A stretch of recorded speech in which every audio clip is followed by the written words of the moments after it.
I thank you all for joining us today. This hearing will now come to order. I want to welcome members of the subcommittee, our distinguished panelists, to today's hearing on advancing the state of science and technology for energy efficiency in the buildings and industrial sectors. Energy efficiency and conservation will have the greatest near-term impact of any approach to our energy security and global overheating problems. I don't refer to it as warming or climate change. It's lethal overheating and ocean acidification, and if we start calling it by what it is, we'll be more effective at combating it, I believe. Today's buildings consume 40% of our country's energy, more than any other sector of the U.S. economy. Together, the building and industrial sectors are responsible for almost 3/4 of U.S. energy consumption. Given that, it makes sense that we would start there to try to reduce that consumption, and our most rapid way of stimulating the economy, reducing spending, reducing ocean acidification and global warming gases is through conservation, in my judgment. As many of you know, this committee oversees a broad range of activities designed to push the energy technology envelope, including R&D programs to the Department of Energy, programs to support the development of codes and standards that are vital to ensuring the performance and interoperability of energy technologies. The DOE Building Technologies Program, and within this, the activities of the High Performance Buildings and Net Zero Energy Commercial Buildings initiatives support advanced technology development for buildings and their associated equipment, materials, and systems. The Industrial Technologies Program works to reduce energy intensity and carbon emissions of industry through cost-shared R&D, energy auditing, and dissemination of best practices. While these programs have proven successful over the years, we still have a very long way to go in maximizing the nation's efficiency. Pushing the efficiency envelope will require us to combine the expertise of multiple disciplines or look in entirely new directions for scientific and technological insight. For example, coupling building sciences, architecture, and information technologies can lead to entirely new self-tuning buildings with subsystems that continuously communicate with each other and respond to a range of environmental factors. We should also enlist the expertise found in the social sciences to provide greater understanding of how people and organizations make energy-related decisions. Insight into how consumers receive and react to information will be critical for progress in areas such as the development of whole building approach to design and operation of building systems. The committee has a long and distinguished history in this area. As the Congress moves forward with climate and energy legislation, we will continue our efforts to assess the federal government's role in building and industrial R&D and standards development and to lay the groundwork for new activities if needed. With that, I look forward to working with you all in exploring ways in which federal programs can be improved to support cleaner, more efficient, and sustainable buildings and industry in the U.S. I now recognize my distinguished colleague and friend from South Carolina, our ranking member, Mr. Inglis, for his opening statement. Thank you, Mr. Chairman, and thank you for holding this hearing. You know, when it comes to words, I'm convinced that less is more, and people who write well can express themselves in a few words. You know, if you give me 30 minutes to speak, I don't need to do any preparation, but limit me to 2 minutes, and I've got to really prepare. And, you know, when we're blessed with much, we can get by with a lot of inefficiencies. Electricity is cheap, so we leave the lights on. Material is cheap, so we build big, when we might actually get more utility out of small. Gas is cheap, so we bought guzzlers instead of sippers. And the challenge for us is to figure out how to get more utility out of buildings and get building codes that actually will improve efficiencies and deliver for us the more by having less use and less waste. My wife and I have 5 kids, and I designed the house with the help of an architect, the house that we live in. And quite often I'm thinking, if I could just have made it smaller, because, you know, your possessions come to possess you. So all those porches that need to be washed at least twice a year, man, that was a bad idea. All that space that needs to be heated, gee, couldn't we have thought of a better way to get that job done? I'm excited about hearing about some of the technology that may drive better building codes and better opportunities for us to get more out of less. And so thank you, Mr. Chairman, for holding the hearing. I thank you, Mr. Inglis. If other members wish to submit additional opening statements, your statements will be added to the record at this point. At this point, I'd like to introduce our witnesses. In doing so, I'm unfortunately need to express some disappointment, and I'm reluctant to do so, but it's necessary. The committee has a practice of asking that testimony be provided in advance of hearings so that we can study it and know what's happening. It's a reasonable request, especially given that we anticipate that our witnesses, sort of by definition, will have expertise in the field. When I'm hiring staff, I sit them down with a challenge, an issue they have to deal with, and they have 2 hours to write a report to me. 2 hours. They're, by and large, brilliant young people, and with the wizard of the Internet, they're able to do some remarkable things. Hence, when we give several weeks' notice of testimony requests and it doesn't come, and when it's coming from an agency of the administration, we're particularly disappointed. And that is the case today. The energy efficiency testimony we were asking for from the Department of Energy arrived about 20 minutes ago. It is disappointing that the Department of Energy either does not have its act together well enough to provide this, and I would imagine it should be virtually instantaneous manner, but certainly several weeks' notice is more than adequate, and it is either a sign of inefficiency or disrespect, neither of which are acceptable to this committee. With that, I introduce Mr. Stephen Chalk, the Principal Deputy Assistant Secretary for Energy Efficiency and Renewable Energy at the U.S. Department of Energy. Mr. Paul Cicio is the President of the Industrial Energy Consumers of America. By the way, I should underscore my following comments. All the other panelists, we want to thank you for getting your information to us in a timely, informative manner. So the initial comments were directed, unfortunately, at the Department of Energy. The rest of the panelists were most informative and prompt in their response, and we're grateful for that, including Mr. Coad as well. I didn't mean to jump over you. Russ Carnahan will introduce you in a moment. Dr. Karen Ehrhardt-Martinez, did I say it right? Ehrhardt-Martinez. I should have known Ehrhardt, Just right? like Amelia. I figured that, the pioneering aviator. Dr. Karen Ehrhardt-Martinez is a research associate at the Economic and Social Analysis Program at the American Council for Energy Efficient Economy. Dr. Michael McQuade is Senior Vice President of Science and Technology at United Technologies Corporation. And at this point, I'd like to recognize my friend, the gentleman from Missouri, Representative Russ Carnahan, to introduce our final witness. Thank you, Mr. Chairman. It's great to sit in on this subcommittee today, but I've got the honor to represent native of St. Louis, Dr. William Coad. He is president of Coad Engineering Enterprises. He's a consulting principal and past chairman and CEO of the McClure Corporation. For 17 years, he's been an affiliate professor at Washington University in St. Louis, teaching graduate courses in mechanical engineering. He is also currently a member of the National Institute of Building Sciences. He has served as chairman of the High Performance Buildings Task Force, which the initial report led to the formation of the High Performance Building Council under his leadership. I've been honored to chair the bipartisan High Performance Buildings Caucus within the Congress, and they've been very instrumental working with our caucus. So I appreciate especially him being here, his expertise nationally, but I'm pleased with his roots from St. Louis. I thank Mr. Carnahan, and thank you for your leadership on the caucus. Obviously, you have recognized this well early on, and your input's been very, very valuable. I thank the gentleman. At this point, we'll hear from the witnesses. I've been corrected, actually, Mr. Chalk. Apparently, we had your testimony at 8:30 last night. Still inadequate, and certainly not very helpful to me, as I had already retired for the evening to read the other stacks of material I get. But we will start with Mr. Chalk and then proceed. Each witness will have 5 minutes, and then we'll proceed with questioning from the panel. We've also been joined by Dr. Ehlers, a gentleman from Michigan. Thank you, Dr. Ehlers. With that, Mr. Chalk, please enlighten us with your testimony, and thank you again for being here. Thank you, Chairman Baird, and no good excuses for the late testimony, and we'll make sure that doesn't happen again. Chairman Baird, Ranking Member Inglis, and other members of the subcommittee, thank you for the opportunity to discuss the Department of Energy's Building Technologies Program and the enormous potential for energy savings in the building sector.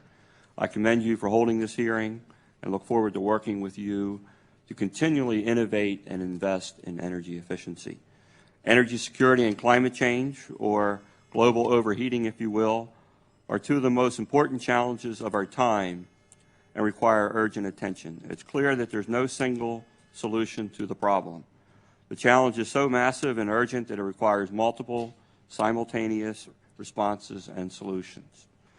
In 2008, our nation's 114 million households and more than 74 billion square feet of commercial floor space accounted for nearly 40% of our primary energy consumption, 40% of our greenhouse gases, and it's also about 70% of our electricity consumption.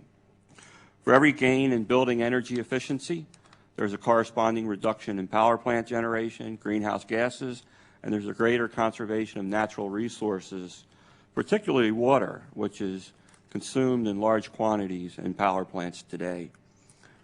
Today, with existing technologies and knowledge, we can cost effectively increase U.S. residential building efficiency by 30%.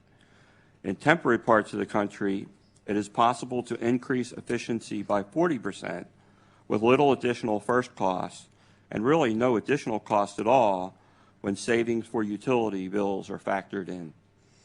Reaching these efficiency levels, particularly through means such as stimulating technology adoption via building codes, is one marker on the path to reaching DOE's ultimate goal, which is the widespread construction of affordable net zero energy buildings, or buildings that produce more energy than they consume over the course of a year. The Department's building technology portfolio is aligned to develop the techniques and tools necessary to make affordable residential and commercial net zero energy by 2020 and 2025, respectively. And I'd like to use my time today to highlight some of the ongoing initiatives that help us reach those net zero energy goals. Our Commercial Buildings Initiative is the umbrella initiative that will guide and coordinate public and private partnerships to advance market adoption of net zero energy commercial buildings. In support of this initiative, we're focusing on building system integration, indoor environmental quality, control strategies, diagnostics, and space conditioning. In the area of energy codes and standards, the Department is working very closely with the American Society of Refrigeration and Air Conditioning Engineers, or ASHRAE, in its Standard Commercial Building Code. In 2007, DOE challenged ASHRAE to upgrade the 2004 standard by 30%, to make it 30% more stringent by 2010. ASHRAE responded positively and is on track to achieve that 30% greater efficiency. In addition, we work with the International Code Council on the residential standard. And we have a similar effort with the ICC, or the International Code Council, to achieve 30% better efficiency than the 2006 residential code. And we want to achieve that by 2012, and we're already halfway there. The 2009 code that was just released is 15% better than the 2006 version. The Department's Appliance and Commercial Equipment Standard Program develops test procedures and the minimum energy conservation standards for residential appliances and commercial equipment. These standards save consumers money and energy, spur innovation, and reduce greenhouse gas emissions and save water resources. President Obama showed his interest and expectations for this program just 17 days after he took office. He visited DOE, issued a memorandum requesting the Department take all necessary steps to expeditiously finalize the appliance standards rulemaking in progress. The Department is committed to fulfilling the President's request. As I wrap up, I want to emphasize the American Reinvestment and Recovery Act places significant focus on buildings and building energy codes. The Act provides $3.2 billion for energy efficiency and conservation block grants, and for such activities as enforcing building energy codes, conducting audits, establishing financial incentives, and installing energy efficiency upgrades. The Department is gearing up now to provide technical assistance to states to implement these new codes and enforce and evaluate compliance. So the Department is committed to improving energy efficiency through innovative R&D, public outreach, and collaborative partnerships. We look forward to working with Congress to continue to realize short-term energy savings and cost savings as well as a long-term goal of achieving affordable net zero energy residential and commercial buildings. Thank you for the opportunity to appear before you this morning, and I'll be happy to answer any questions. Thank you.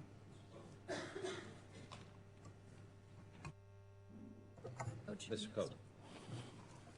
Mr. Chairman, Mr. Ranking Member, and other members of the subcommittee. I'm, as Mr. Carnahan said, my name is Bill Coad. I'm a practicing mechanical engineer. I've been designing heating, refrigerating, and air conditioning systems and electrical systems for large buildings for my entire career. I'm here this morning representing the National Institute of Building Sciences, acronym NIBS. NIBS is a private organization. It's not for profit. It was founded by this Congress in 1974 to coordinate the improvement in buildings and building systems in the United States for both public and private buildings. Our annual report goes to the President of the United States and to the Congress, and you will all receive this year's report in another couple of weeks. I'd like to introduce Henry Green. Henry is the president of NIBS. He joined us in 2008, last year. Prior to that, he was the president of the International Code Council, who's the developer of the International Building Code, which is used almost universally in the United States in our private sector buildings. When this Congress passed the Energy Policy Act of 2005, in that act, in Section 914, they mandated that NIBS should form a council or a group to try to coordinate all of the standards that were available in the United States, all of our consensus standards, and look at those standards and see if we had the information in any one place that we could use to expand the concept of high-performance buildings. Now, we've heard some different definitions of high-performance buildings, but I would like to give you just a very quick slant on what a high-performance building really is. As Mr. Chalk said, there's a lot of things going on out here in energy and the environment, but it really boils down to one simple matter. It has to do with economics and the intrinsic link between economics and energy. The foundation for any economy is human productivity. And when this country was founded, human productivity had been pretty flat for hundreds of years. And something happened in 1775 when George Washington was trying to stay out of the way of the British. Something was happening on the other side of the world, on the other side of the Atlantic. James Watt perfected his steam engine in 1775. He was able for the first time to take heat and turn it into work. And work could work for mankind and increase his productivity. Within about 100 years, that steam engine was driving locomotives across the continents. We had the steam engines in factories driving line shafts, manufacturing goods for people. One steam engine and one person could do the work of about 500 people. That's productivity. And that happened through the entire 19th century. We kept increasing productivity, and guess what happened? Our economy kept getting stronger and stronger. In the 20th century, we really switched into high gear. Today, we have machines to light the darkness, to preserve our food, to carry us wherever we want to go at any speed, exceeding the speed of sound. We have to refrigerate and preserve our food, to cook our food, to clean our house, to run our factories. Every one of these things increases human productivity. Keep our records, do our calculations. And today we have, because of this productivity, we have the strongest economy that mankind has ever had before. Anybody 100 years ago couldn't possibly have predicted what was going to happen with this kind of productivity. And we can be very proud of ourselves. But guess what? We made a little mistake. when we started building these machines that our total economy depends upon, there was a lot of fossil energy around. First it was, we did it with wood, then we needed the wood for other things, so we turned to coal, then oil in about the mid-19th century, and these are all fossil fuels. These fossil fuels took millions of years to generate into the earth. Okay, now we've only been using them for about 150 years, and we're using them at an exponentially increasing rate. It doesn't take anything beyond high school mathematics to realize if you have a limited resource and you're using it at a continually exponentially increasing rate, someday it's going to run out. And guess what happens?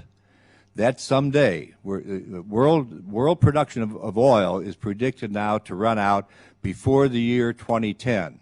That's next year. So we are in trouble.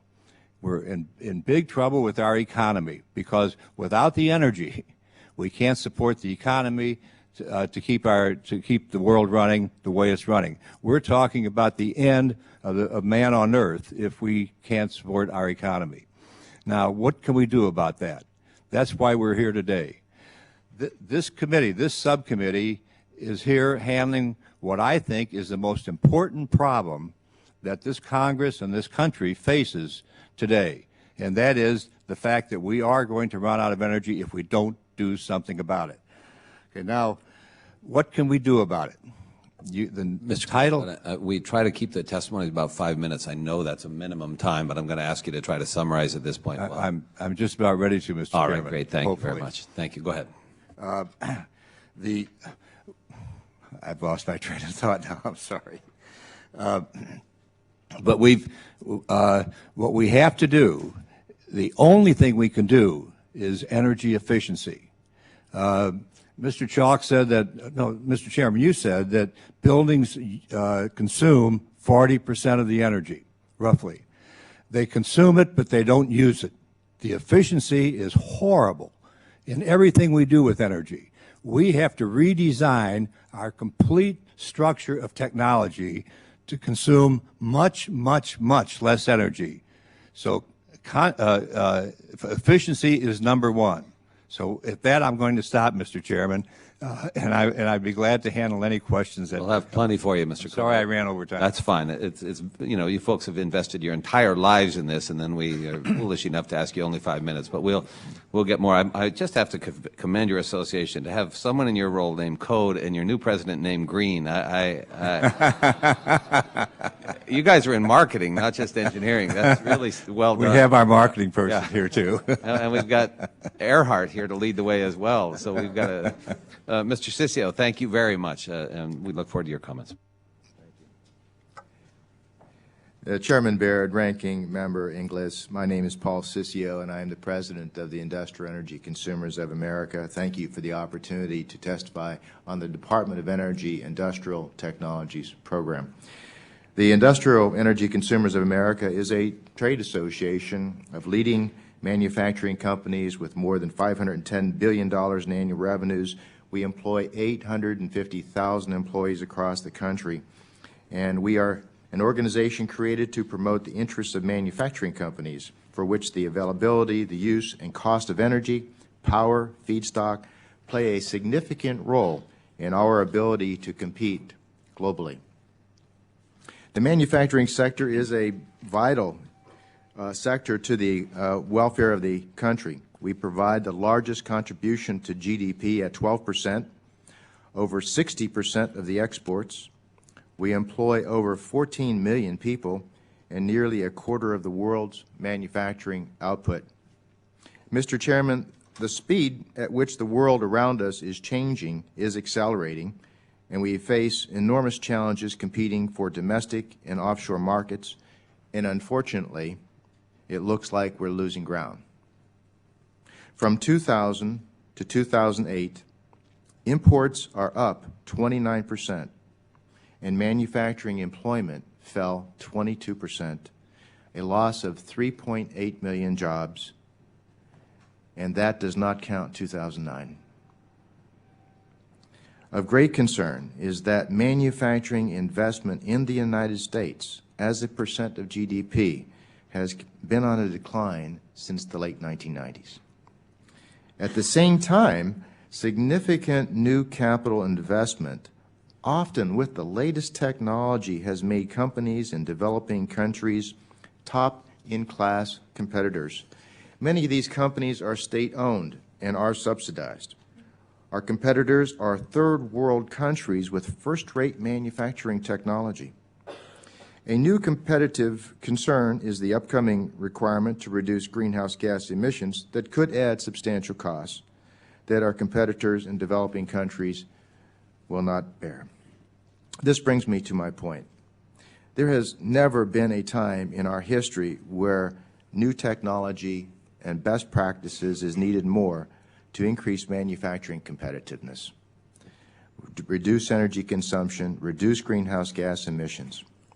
The Industrial Technologies Program mission to improve national energy security, climate, environment, and economic competitiveness by transforming the way U.S. industry uses energy is needed now more than ever before. As noted, U.S. manufacturing is losing competitiveness. Our manufacturing processes are operating at their technical limits, which should urgently place a priority on these private-public partnerships for research and development. In talking to various companies and trade associations in advance of this hearing, I feel confident to report to you that this program is on sound ground. It is well run, and it is creating value for the industrial sector. The only criticism that is consistent among everyone is that it is woefully underfunded.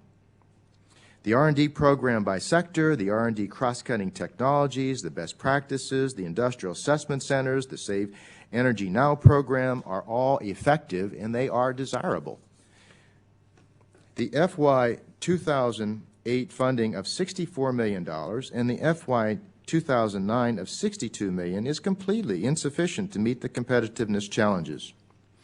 For perspective, $62 million is an amount less than 1/10,000th the amount spent on the stimulus package. Surely we can afford to invest more than $62 million. In contrast, developing countries are placing a high value on manufacturing, and they are investing in it. They understand that it creates good-paying jobs, needed exports. For example, our stimulus package has negligible spending directed towards manufacturing, while China's stimulus package places manufacturing at the heart of their investment and their economic recovery.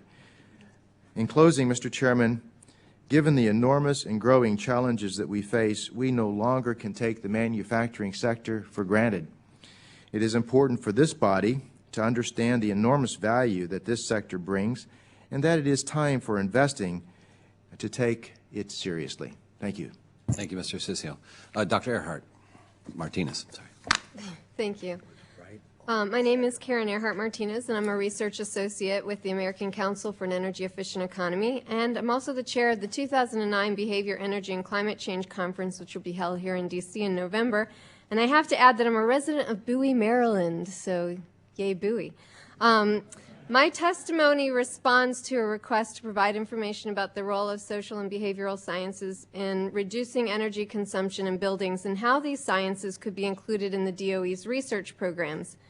As discussed in detail in my written testimony, insights from the social and behavioral sciences really do offer an important opportunity to enable a significantly greater level of energy savings in buildings as well as other energy sectors. They can help maximize potential technology-based savings. They can improve decision-making and reveal social, behavioral, and cultural means of motivating and facilitating smart energy behaviors. Let me start by saying that behavior-oriented programs and research can help us to understand, explain, and address two of the most persistent gaps that continue to limit energy savings and energy efficiency. The first gap is the energy efficiency gap, or the gap between the potential cost-effective energy efficiency investments on one hand and the investments that are actually made on the other. The second gap is what I call the attitude-behavior gap, and this gap divides favorable attitudes on the one hand from what might be best characterized as less than favorable behaviors on the other. The energy efficiency gap is large. According to several ACEEE studies, this first gap represents lost energy savings of roughly 30% or more. Similarly, studies of prevailing attitudes and behaviors suggest that while people are often aware of the economic and environmental benefits of investing in energy-efficient technologies and behaviors, a variety of social, cultural, and economic factors actually frequently intervene so as to severely limit the amount of follow-through that actually occurs, whether by individuals, households, or businesses. A great example of the second gap is provided through some recent Gallup poll research that reveals that while roughly 85% of Americans have actually reported that they should be spending thousands of dollars to increase the energy efficiency of their homes, in reality, only a very small percentage actually are acting on these concerns in any significant way. So what's going on? That's what social and behavioral research can really help us to understand. We need to improve our understanding and application of social and behavioral and even cultural factors that can help us deliver more of the potential energy savings that are available through new and existing technologies. We also need to use this information to reduce social and cultural barriers and to motivate people to take the actions that they readily recognize as important to achieving energy savings. My written testimony provides many examples of how social science insights have been able to narrow these gaps. Next, I'd like to talk about what I call designing a new looking glass, or a new way to imagine human behavior and why it matters. While our culture generally likes to think of people as rational actors, social scientists tend to work with a more complete understanding of human behavior. Unfortunately, traditional approaches of achieving energy savings and energy efficiency use what I'd call a distorted looking glass.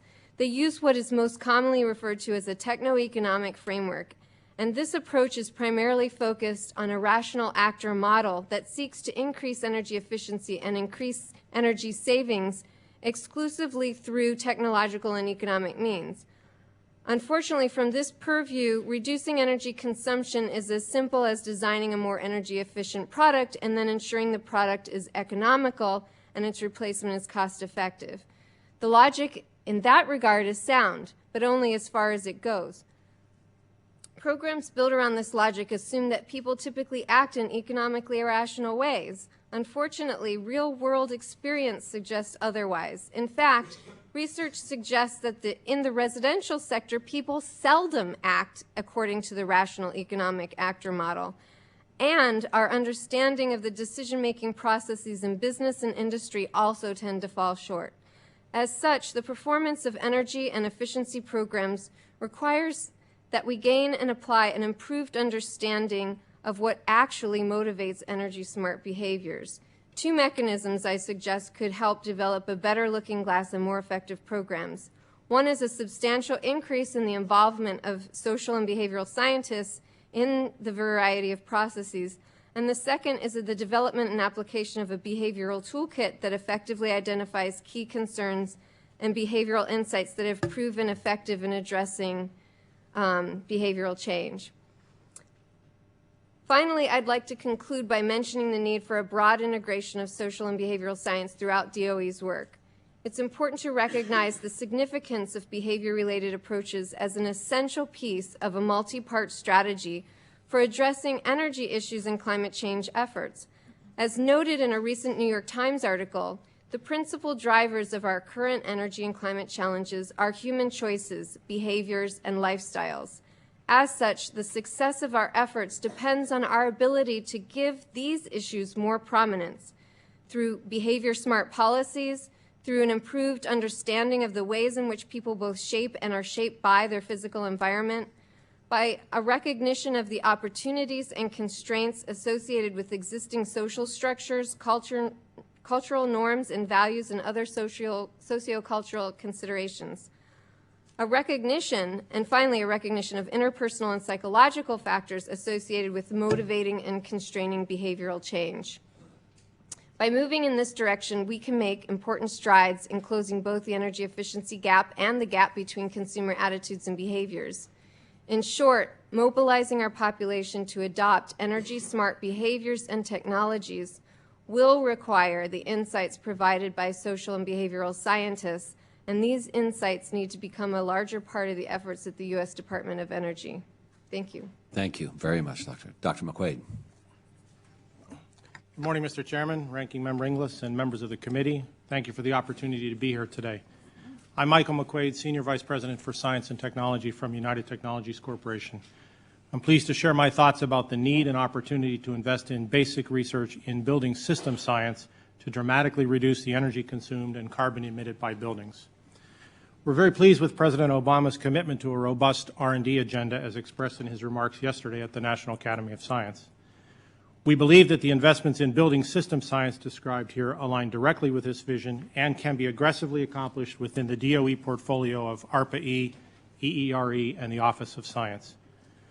We believe it is vital to pursue basic research in mathematical and computational capabilities to optimize the design, construction, commissioning, and operation of complex buildings, in systems, sciences, and whole building approaches, and in multi-institutional, national laboratory, academia, and industrial partnerships to prototype and demonstrate this science and technology in real buildings across multiple real applications. Investments in the range of $50 million per year for 5 years will lead to deployable science, technology, and products that will ensure that the full potential of energy savings are captured over the useful life of buildings. This is a critical initiative to reduce energy consumption, decrease greenhouse gas emissions, and improve this country's energy security. United Technologies is a $55 billion global aerospace and building infrastructure technology-driven company. As one of the leading suppliers to the built environment, we are keenly aware of and interested in the role that buildings play in energy and climate. As we've said multiple times today, buildings consume about 40% of the energy used in the United States and are responsible for nearly 40% of the greenhouse gas emissions. To put this in perspective, a 50% reduction in building energy consumption in the United States is equivalent to removing the carbon emissions from every car and light truck on the road today in the United States. These are very big numbers, and they represent very big opportunities. UTC is a co-chair of the 14-company World Business Council for Sustainable Development project on energy efficiency in buildings. Yesterday, this project released the first results from a landmark study on actions needed to reducing building energy consumption and the resulting carbon emissions. Among the key findings is that transformation of the building industry is essential and achievable if we are to reach the nearly 80% reduction in carbon emissions called for by the Intergovernmental Panel on Climate Change. This study documents that significant progress can be made against this goal with cost-effective deployment of energy-efficient components based on known technologies at market-acceptable investment cost. However, if we are to reach the full 80% reduction goal, we need new science that treats buildings as complex systems of interactive components coupled to their occupants and to their external environment. A recent DOE study cited 6 examples of high-performance buildings whose design intent was to deliver as much as 80% more efficient energy use than standard buildings.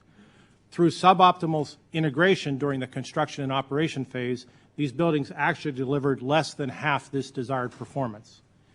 UTC recommends that DOE continue its vital public-private partnerships to address energy-efficient building components, and at the same time, it is essential to increase the research, development, and deployment of the science needed to understand and optimize buildings as whole systems. With a deeper scientific base enabled by mathematics, computational science, and control sciences, it is possible to combine energy-efficient components into intelligent and even more efficient systems so that whole buildings perform as designed and sustain that performance during a lifetime of operation. UTC is a major supplier of energy-efficient products, but we also are engaged in early-stage research in optimizing building systems. For example, UTC is part of a collaboration of national laboratory, academia, and industry partners working to demonstrate advanced control and information systems on the campus of the University of California Merced's campus. This program, partially sponsored by the DOE's EERE office, is showing that through the use of advanced building control algorithms, an additional 10 to 15% energy consumption reduction in the campus cooling delivery system and up to a 20% additional energy savings for campus building HVAC systems can be achieved. We believe that a vigorous investment in the range of $50 million per year for 5 years will deliver significant new science that can be deployed into public and private built environments. This technology will serve as the basis for products that the private sector will develop to make highly efficient, energy-efficient buildings the norm in the commercial marketplace. Energy efficiency and carbon reduction are critical strategies for climate control and energy security. The building sector represents a larger opportunity for greenhouse gas emission reductions than either the transportation or industry sectors. An enhanced national research strategy in building sciences, coupled with the already strong DOE program in energy-efficient components for buildings, will provide the foundation for industry to deploy market-driven solutions to reduce building energy. We look forward to working with Congress and the DOE to advance this critical national need. Thank you for the opportunity to be here today.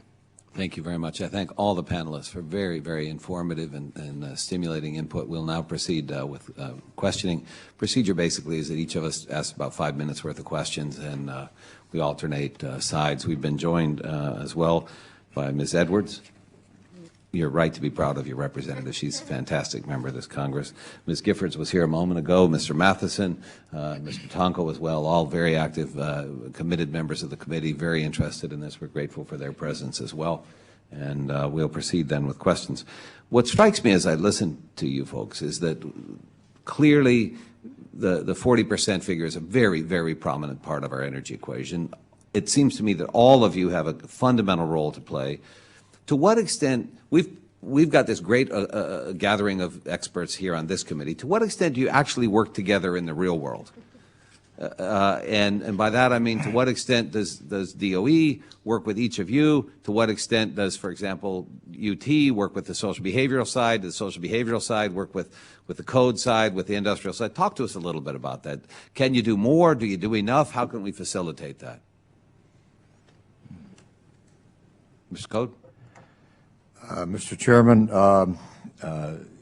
getting on the Dr. Ehrhardt's subject, I believe that energy and the proper use of energy is an ethic. I think that we have to find some way to get the public, the people, to adopt the ethic. Energy efficiency this isn't rocket science. This is very simple. When you walk out of the room, you turn off the light. When you're not using the building, you put it on an idle mode, and you don't leave it run 24 hours a day because you're only occupying it for 8.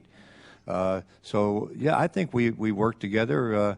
I learn a lot from being around people like we have on the panel and this subcommittee. We're always continually learning. Energy efficiency is not rocket science. But it's got to be this integrated approach. It has to be integrated right on through, but it is not rocket science. And when we talk about efficiency, we're talking about doing things more efficiently, but doing the same work, keeping the same productivity up. That's what the high performance is all about. I have advocated, some of my colleagues are tired of me saying this, but after various trips around the world and seeing what's happening to rainforests, ice caps, coral reefs, my own belief is we ought to make a national commitment to a 20% reduction in energy in 20 weeks. Not by 2020, but 20 weeks. And I think we have evidence that it can be done if there were an ethic and if we use behavioral sciences and if we integrated with the technology. By the way, as some of you said, that's not through necessarily. We do have to use the gee whiz new technologies, maybe solar photovoltaic paint, et cetera, things of that sort. But we could do this behaviorally without additional cost and an enormous savings very promptly. Dr. Ehrhardt-Martinez, talk to us a little bit about how the social scientists can integrate with some of the other testimony we've heard today.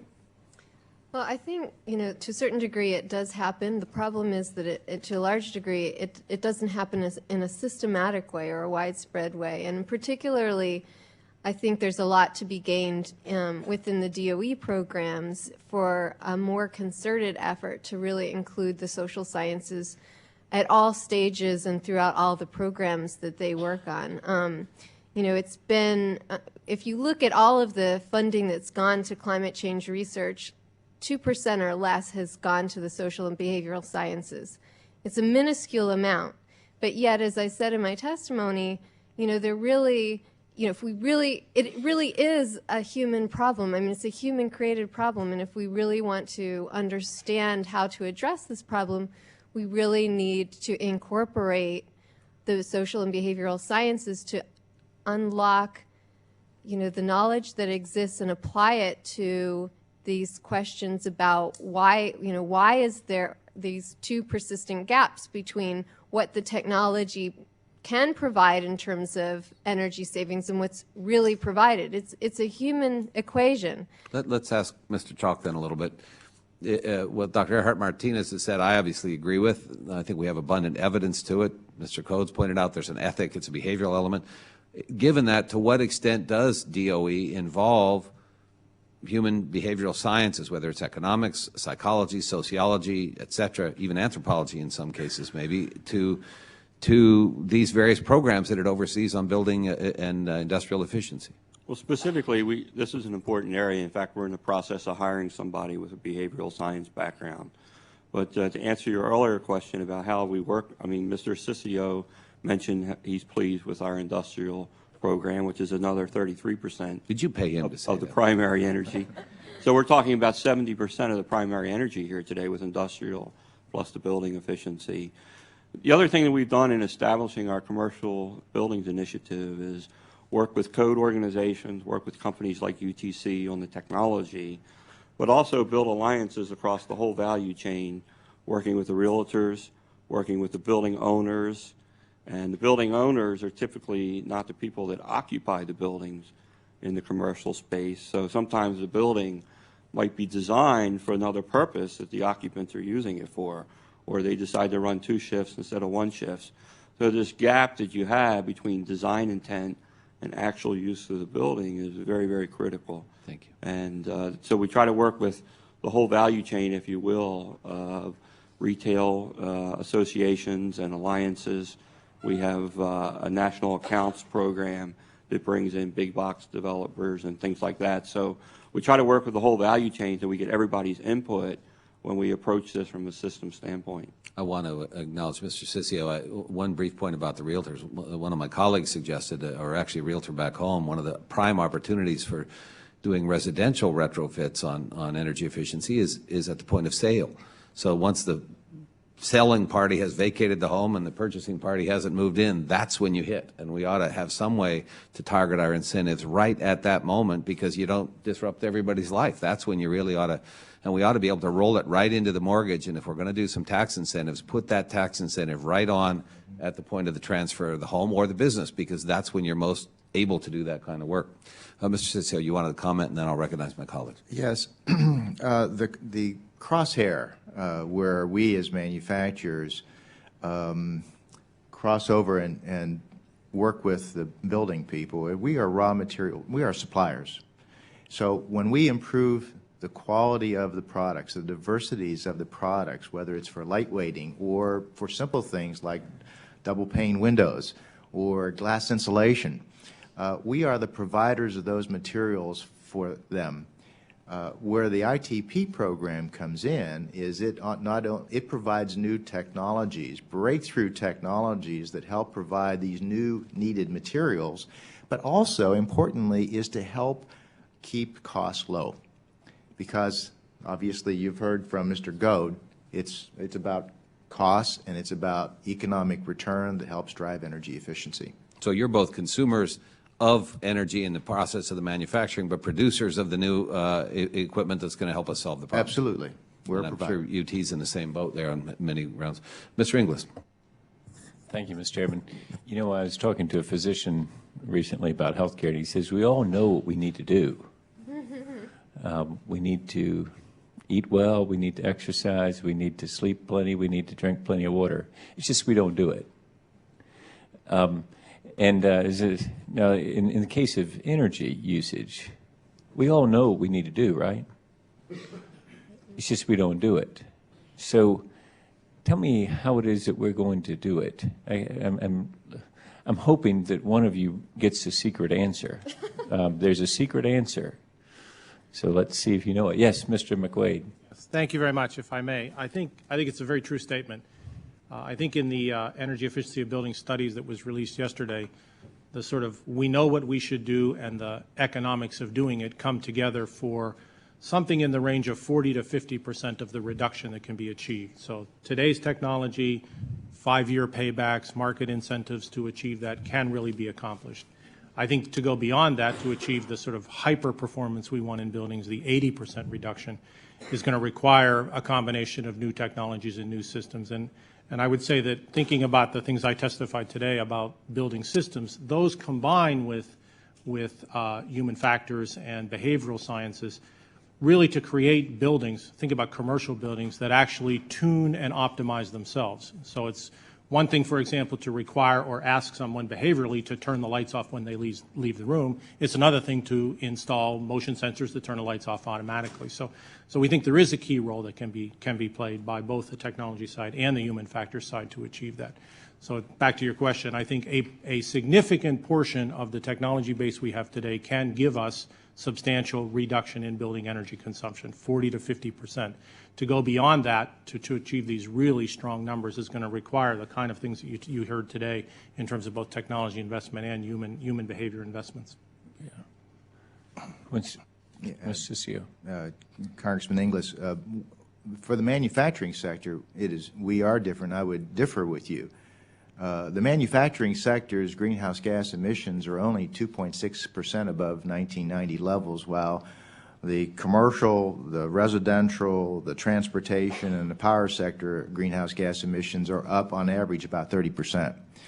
And the reason that we have, with two reasons, we've improved energy efficiency, it is a cost. And without reducing energy costs, we lose competitiveness. So we're the only sector, we have always had the price signal to force down energy consumption. So we would differ in perspective of the others. But can we do more? Yes, and we have lots of different ideas on that. But technology is at the core of these things. Yeah, take my house, for example. The reason it doesn't have a solar panel on the roof is because electricity is just so cheap. I mean, it's not, the economics don't work out for me, right? To put even a simple solar hot water heater, which isn't that something like 30% of my home's electricity or something amazing, some amazing number? And I've lived in South Carolina, and we've got a beautiful southern exposure, and we don't have a solar hot water heater. But it's because the economics don't work out, right? And Ben Franklin, what we obtain too cheap, we esteem too lightly. And so if I obtain electricity so cheaply, I sure do esteem it lightly. Is that right, Dr. Ehrhardt-Martinez? I think that's definitely part of the answer. I guess I would respond by asking you, if in fact we were able to establish something like smart grid technologies and you were able to feed your electricity production from your solar panels back into the electric system, how would that change the equation and change your decision-making process? Oh, yeah. I think it clearly would, right? It would change the economics. Because the secret answer I was looking for is just, it's about economics here. It's about making it so that this works out for me to put that solar hot water heater on my roof, to make it so that I want to have that technology. And if I decide I want it because I'm sort of aware of the price signal, I will change my behavior. Is that right? Or well, I would just add to that. I would say that that's necessary but not sufficient. I think that there are other factors that come into play. I mean, just because it's economical doesn't mean everybody's going to go out and do it. And I think that we need to recognize that there are a variety of other things, barriers, sociocultural barriers, and a variety of things that also shape, people's decision-making process and their habits and whatnot, and it's important to keep those in mind as well. So yes, it is one of the components, but that there are other things going on as well. So I have a bigger view of economics than you do, maybe, but it's basically this, that, as Tom Friedman has written, we found out what it is. It's $4 a gallon changes behavior on gasoline. Because apparently one of the reasons that GM killed the electric car is people didn't want to plug in their car, they said. But I, in the midst of $4 a gallon gasoline, asked people in town meetings, would you mind plugging in your car? There's nobody who resisted plugging in their car at $4 a gallon. And so it sort of changes us, doesn't it, when we realize, gee, we must change. And so just a short commercial with the chairman's indulgence. That's why if we do something better than cap and trade, a revenue-neutral carbon tax, where you reduce taxes elsewhere so people have money in their pocket to buy some of these fabulous technologies, and they have the price signal, they will do it. And of course, I'm sure there's some other barriers to be overcome, but necessity is the mother of invention, especially when it comes to rising energy cost. And it would cause me to change my behavior. I'd be buying one of those solar hot water heaters for my roof. Thank you, Mr. Chairman. I'm out of time.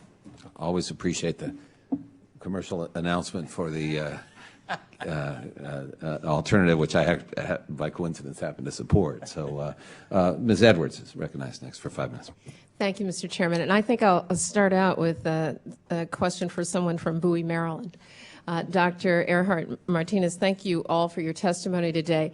I am curious about this behavior question because I know in my own home, I know plenty of things that I could do to reduce my energy use in the home and to consume better. And I've only done a couple of those things. And I often describe myself as heating and cooling only my cat for all of the space. And I think a lot of folks are like that. And so I wonder what realistically we can do from a public policy perspective to push changes in behavior.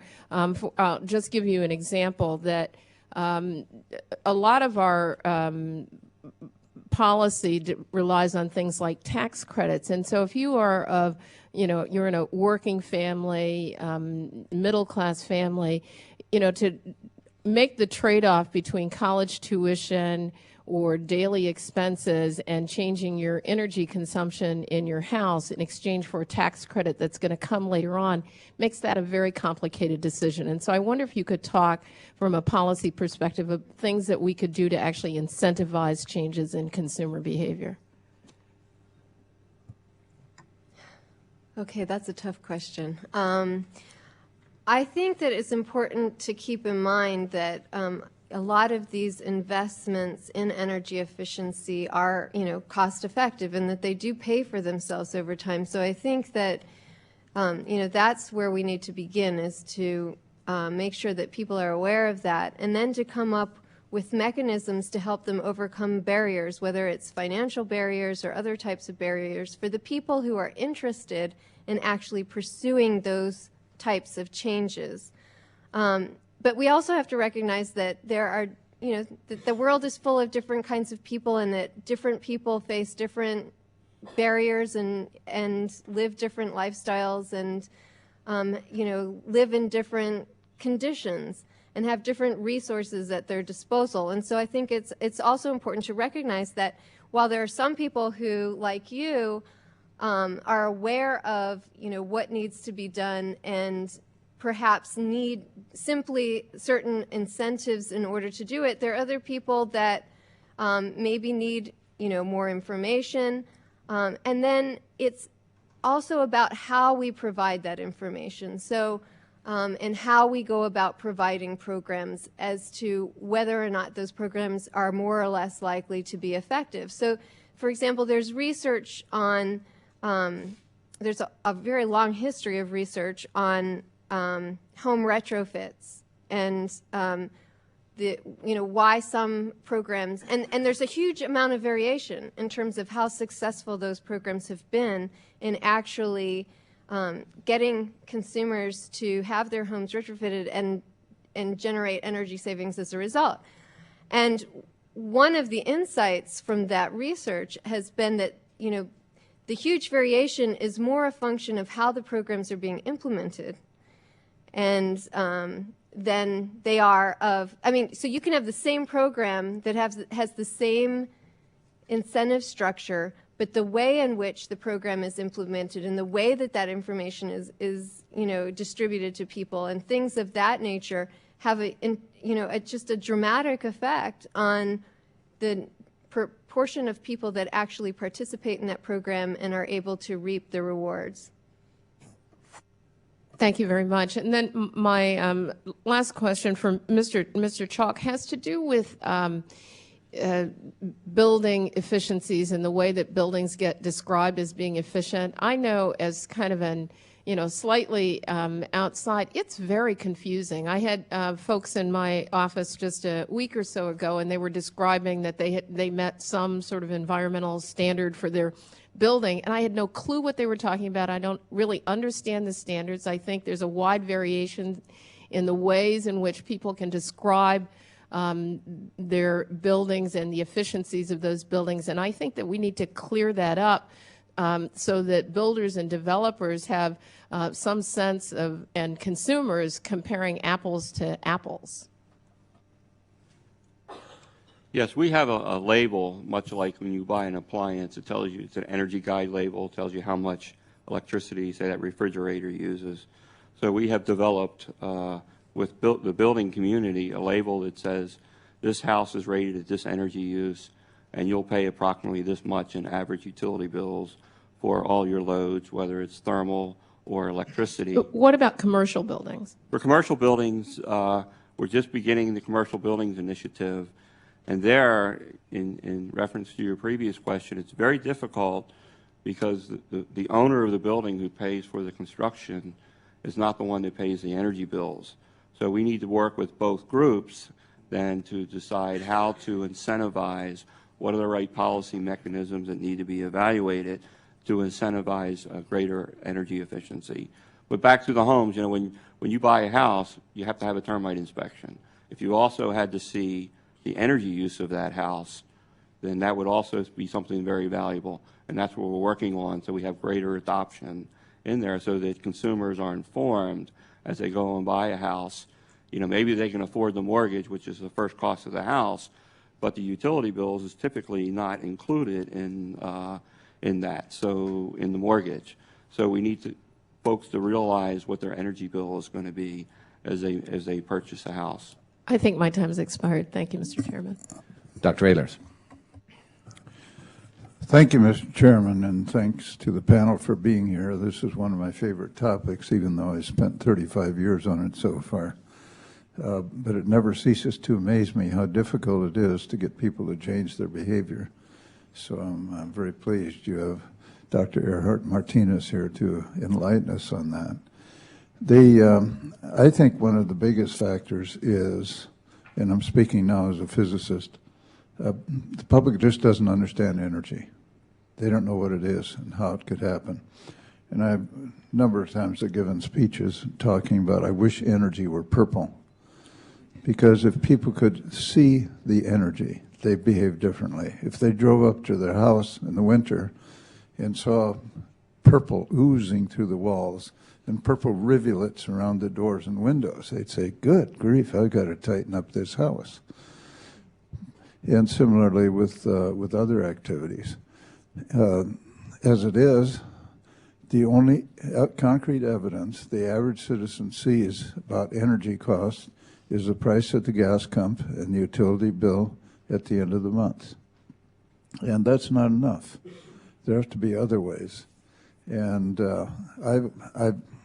Mr. Chalk, this is not intended to criticize you because I think the Energy Department is starting to change dramatically. But it was very frustrating to me in my 15 years here to see so little being done by the Department of Energy to assist in this problem. In fact, the only real program I'm aware of during the early years I was here was the Department of the EPA, where they had their Green Lights program. Went around to various businesses, pointed out how they could save money if they put different lighting in. And if you show a business person that there's a payback time of about 8 months, they put in the new lighting system. And EPA did a fantastic job of that. My only criticism is that Department of Energy, knowing the issue, should have done it long before. But I think we have to hit all of these things, and it's not easy. For example, I was upset with a poorly insulated attic in a house we bought. So I determined to insulate it properly. And in a cold climate, part of that means you fill up every hole in all the rafters, beams, and so forth, because when the electricians come through, they just bore a hole through, put the wire through, and that only occupies about a third of the size of the hole, so that hole is leaking all the time up into the attic. I could not, for any reasonable price, get someone to come in and really do the insulation correctly. So I did it myself. Our utility bill, or gas bill, I should say, since we use gas for heat, was reduced by 1/3. And because I didn't count my labor, that meant within the space of about a year, I paid off the entire project. Now, that's a really good return on investment. But until we educate or require all those working on insulation to really understand what insulation does, and it's been so frustrating to me over the years to find how many people in the business don't really understand it. And I love the example where someone was building homes in a tract, and someone came by and noticed that they had put formaldehyde insulation on the outside of the concrete shell, but they stopped at ground level. He said, "Why'd you do that?" "Well, we don't need it up here. It's just you need it down below to protect from all that cold in the ground." And, and they had no recognition that even though concrete has a very high heat capacity, in other words, it can store a lot of energy, it's also a very good conductor of heat. So 48 inches of concrete is the equivalent of 1 inch of formaldehyde foam insulation. If you don't know that, you're going to build the house the way he did. If he knew that, he'd build it in a much more energy efficient way. So I think education is very important. Now, the crunch is going to get much worse. We're always talking here about carbon footprints, and everyone in the Congress is worried about that. That's not the real point. The real point Mr. Coad alluded to, he said that we're going to run out of oil by 2010. Actually, that's not right. That's when the production peaks, the Hubbard curve. So then it's half gone. But it does mean that it's going to be continually more expensive as we go on. And if the public responds only to money, then we're in bad shape, because we're going to be quite a ways down the peak before they start doing the things. I really think it has to be a combination of the work you do, the combination that we should be doing in the Congress to make sure the public is well educated, but through tax credits, help them to persuade to do something which is just marginally effective. Thank you. Excellent comments, Dr. Ehlers. Ms. Giffords.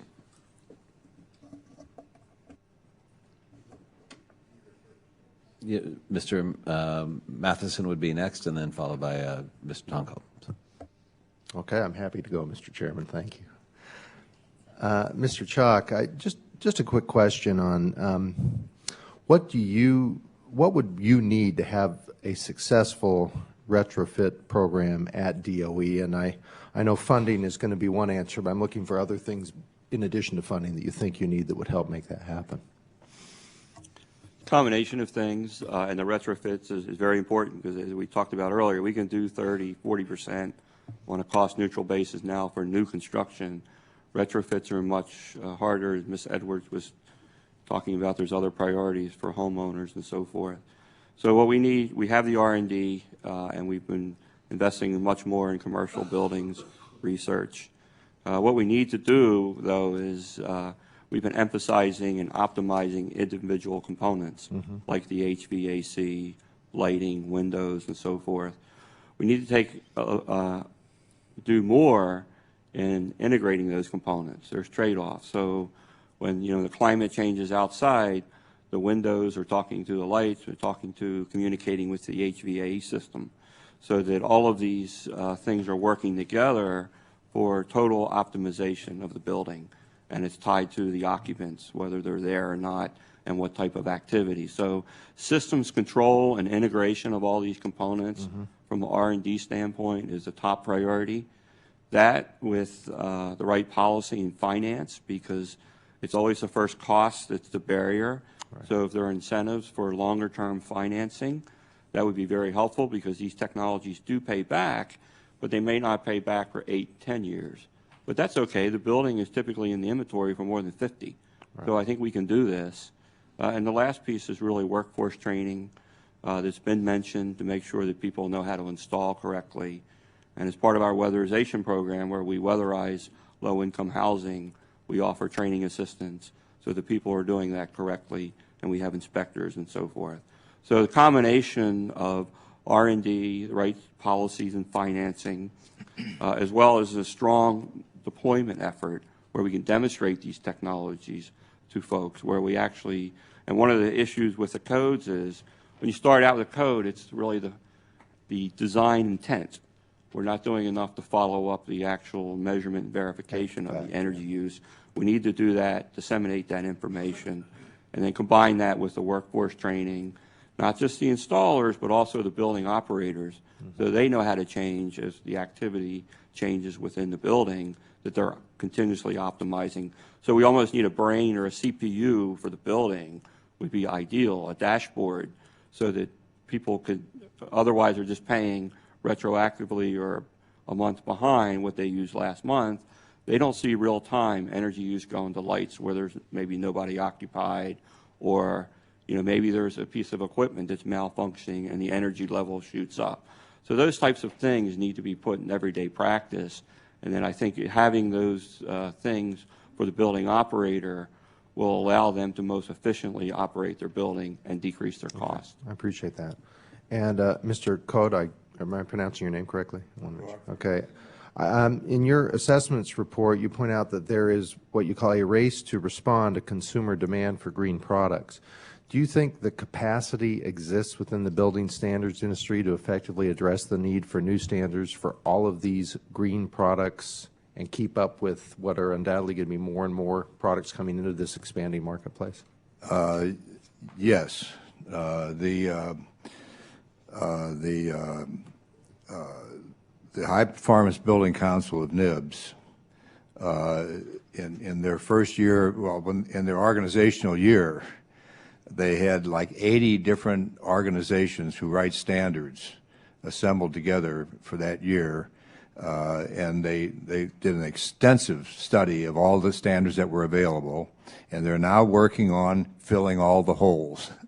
And they're working with Mr. Carnahan's group to try to get that whole thing organized. It's a massive undertaking, but we have all the information out there, and we know and we're finding out where the holes are.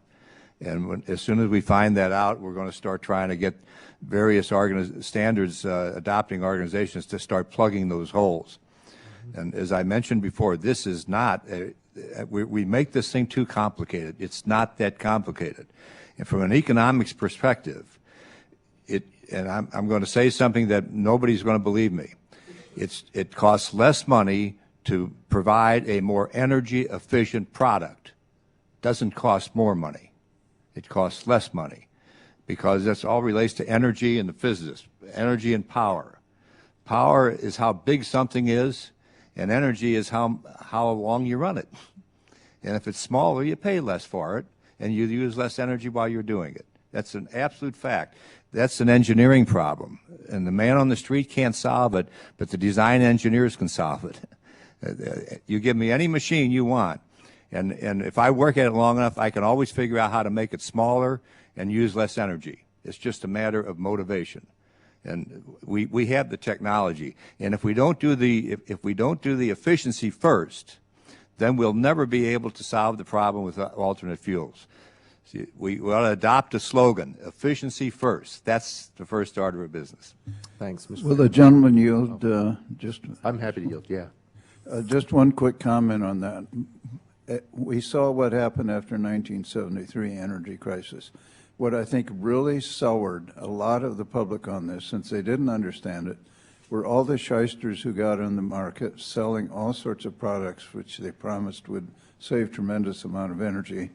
Most of them were not worth anything at all. And so I just want to put in a plug. Now, I know you're working on this, but I put on a plug to have really good standards so the public doesn't get fooled, because they have no way of measuring energy throughput. They have to be assured that when they buy something that it actually is going to work, is going to help. I agree with you 100%. Thank you. I yield back. Ms. Giffords. Thank you, Mr. Chairman. I thought Mr. Carnahan was on our subcommittee, but you should join our subcommittee. It's a good one. Well, thank you for visiting. We'll get to Mr. Carnahan. We're not being rude to Mr. We generally proceed in the order of arrival, but Mr. Carnahan's joining us as a guest today, so he's bats cleanup for us today. So, Ms. Giffords. Well, Mr. Chairman, thank you for holding this hearing and for our panelists. Incredible discussion. My first question is for Mr. Chalk. I'm very interested in what DOE can do to help promote adoption of best practices in building design and also retrofits throughout the federal government. I thought it was pretty astounding that 80% of the energy used by the federal government is used by the Department of Defense. I serve on the House Armed Services Committee, and I'm in particular interested in how we can help the military to adopt best practices in energy efficiency and renewable energy in operations and installations. So can you please tell me how the DOE is working to help promote building efficiency within GSA and also the DOD? Is there anything happening within DOD that might also help inform research at the DOE, and what efforts are available for cross-pollination? We have a program within energy efficiency and renewable energy called the Federal Energy Management Program, which is responsible for overseeing energy across the federal government, helping give agencies the tools they need to save energy. And one of the best mechanisms we have for that are things called ESPC contracts, which are energy savings performance contracts, where typically if you want to modernize your building or make it more energy efficient, you've got to have upfront appropriations to do that.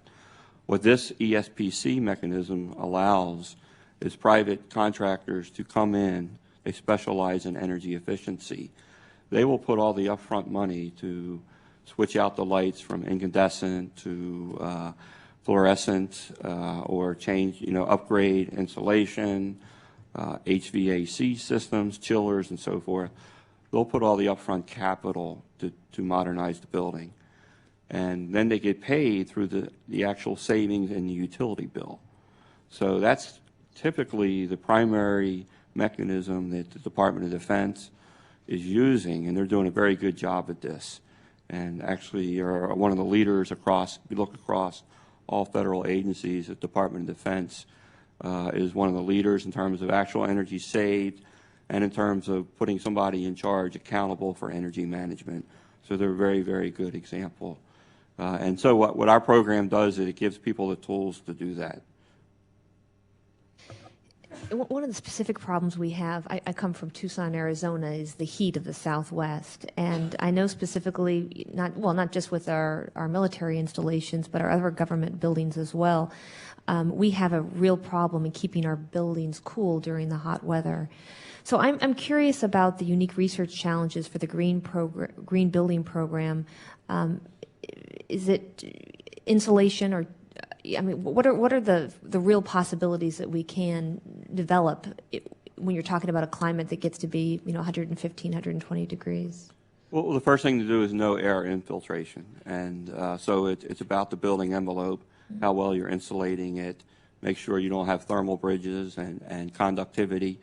But then I think the breakthrough could be in new cooling technology, and we're looking at several different approaches at the Department of Energy.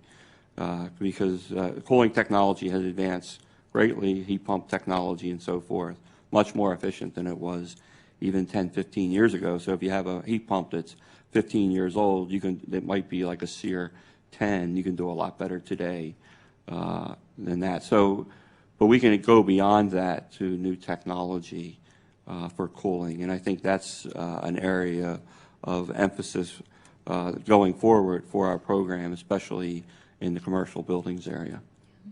And finally, Mr. Chairman, for all the witnesses, one of my great concerns that I have, and we sit through a lot of these committee hearings, whether we talk to NREL or the High Performance Green Building Consortiums and others, and the work that's being done is very impressive. But I think that we need to move beyond pilot programs, pilot projects, and demonstration projects to actually put what's being done in little specific areas out for the entire building industry. So if a couple people could please comment on how we go from, again, these little projects to really implementing a more national program. Well, I'll comment just briefly. As we build these alliances in the commercial buildings area, we're building a database. So every building that's demonstrated will go into the database, how it's used, what its energy use is, and we'll take data on those buildings. So this will be education out there to other architects, other developers, so they can see what's been demonstrated at a much larger scale that goes beyond the research and development.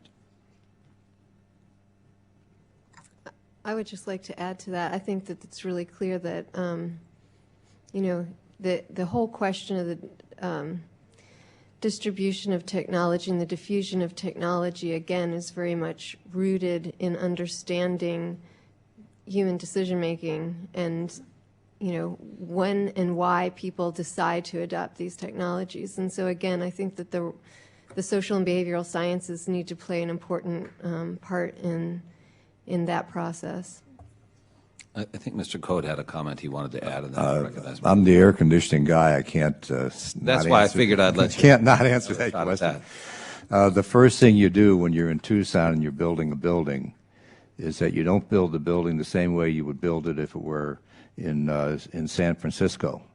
You don't build the building out of all glass with an enormous cooling load.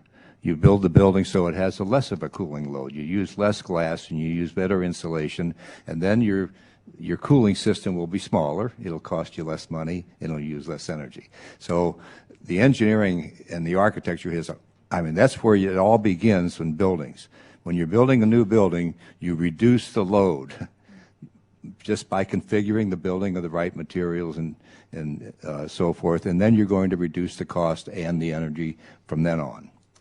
And Mr. Chairman, Thank you, Mr. Chairman. just a comment. There was a federal courthouse built in Phoenix a couple of years ago, a glass building that is probably the most energy inefficient building ever constructed, where the guards that sit down at the entrance in the summer have fans blowing on them, in the winter have little space heaters. I mean, it's a huge atrium that's been constructed. And again, you know, it's a federal building, beautiful by design, but incredibly inefficient, and certainly is going in the wrong direction.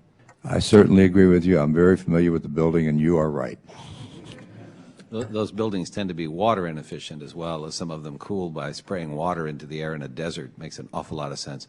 As you know, Ms. Giffords, the chairman of the Transportation and Infrastructure Committee, Mr. Oberstar, has been a passionate advocate of green buildings for the federal government, and in fact the stimulus package had a substantial element in that, but it's only right that the federal government lead the way, and we need to find more and more opportunities. I thank you for the line of questioning. Mr. Tonko, who has, many of you know, a long history in energy from his work in New York State. Mr. Tonko, thank you. As was indicated, I've had past experience, most recently prior to this job as President and CEO of NYSERDA, the New York State Energy Research and Development Authority. Very much pronounced activities in energy efficiency and retrofitting R&D investments. So my question would be following on Mr. Matheson, where you talked about the successful retrofitting of programs through DOE. So Mr. Chalk, the next question I would have of that is that, are we adequately funded within the Building Technologies program to be aggressive with the building infrastructure across this country? Are we at a level that is reasonable? Right now, we're at adequate funding, but I would also add to that building efficiency is one of Secretary Chu's top priorities. So I think you'll see more and more priority placed on this. As everybody has said here, the significance of the energy consumption, greenhouse gases, and water use. Mm-hmm. So does that imply that we'll just grow that program with the human infrastructure needed at DOE? I think across the federal government, we'll see so much more emphasis on building efficiency within the Department of Energy, within GSA, within EPA, and so forth. I mentioned NYSERDA. The New York City office of NYSERDA is a net zero office. And based on the Energy Independence Act of 2007, We are targeting 2025, I believe, as aiming to provide the net zero outcome to a full-scale approach. Don't we need to be much more aggressive about that targeted year? I think that there are quotas associated with certain years in the Act. Right now, with our funding levels, we're on track by 2025 to meet that. And what we talk about, so it's, you can do net zero now, but what we talk about is affordable, widespread market adoption. So we're talking about, in the commercial space, about having a payback for that within 5 years. That's still a challenge, affordability, the cost of the technologies, and we're going to get more elaborate building controls because we can get more efficiency. That's the emphasis of our R&D, and we're still a ways from achieving those goals for a 5-year payback. In regard to the R&D, are we supportive enough with the prototype stage? I know that we seem to be aggressive about funding prototypes, and then a number of nations pick up on our R&D at that first stage, and then we don't follow through with the deployment into the practical and commercial stages. Do we need to be more aggressive in the follow-up of prototype investment? Yeah, the department actually does very little, pays for very little demonstration. We pay for the R&D. We work with the Coad organizations so that new construction or major retrofits are more efficient. And we actually don't demonstrate a whole lot. Our partners actually do the demonstration. So maybe to other members of the panel, is there any reason to believe that we need to be ratcheting up the investments made in the post-prototype stages? If I may, sir, I think there's two aspects to the question. So the easy answer is yes, because taking the large investment that DOE is making and turning those into deployable solutions is not happening fast enough. I think it's a real weakness in the energy culture of this country. Right. So what would you recommend we do, and where do we focus and target that? Yeah, I think there's a second part of it, and I'll refer to Mr. Chalk's comments on where research and development is being spent. In some sense, I'll use the word easy. It's easy to do a one-off building and make it energy efficient. Part of where the research has to be focused is making solutions that are easily deployable at scale so that every building is not unique. We need tools that are deployable across the design space. We need simulation and modeling capabilities of buildings so that every building doesn't have to start from ground zero as a new project that no one's ever approached before. And I think there's a significant investment now and continuing investment at DOE in developing generic tools that can provide generic building operating systems and capability so that it's not just let me do a demonstration project and deploy that. It's let me do a demonstration project and deploy that to multiple classes and kinds of buildings going forward. So, and that adjustment, you believe, can come through DOE? Yes, I do. Okay, and if, in fact, our behavior here is driven by economics, and if the economics are played with by those who supply us as a fossil-based economy, is there a way to deal with counter-economics where we provide the right incentives or the punitive measures? It seems to me we can figure out an efficient environment, the cost of an energy-efficient environment. Should those who want to be gluttonous in their usage pay beyond that reasonable amount? I think so the easy answer to the question is that you need to recognize the energy cost in the solutions you make, and that today the reason some of the economics don't play out over the long term, if we talked before about the need to get that sort of last 20 or 30% of building efficiency. Right now those come from solutions that are economically unviable. And through a whole series of mechanisms to increase energy cost or increase, to recognize carbon costs, you can change that economics. I start from a more basic assumption that says the way to change those economics long term is to invest in the technology that's going to change that. That's a combination of public and private partnership investment. Reducing the cost of those technologies is the one constant that allows us to make more efficient buildings in the future and change that economic situation. What about aggressive energy code enforcement? I mean, how are we letting buildings, as that described by my colleague a minute ago in the state of Arizona, I believe. I'm going to, we're a bit over time on that. I want to make sure I recognize Mr. Carnahan. We'll get back to you, I hope to have another round if we get to. Thank you, Mr. Chairman, and thanks to all the panel for weighing in on this.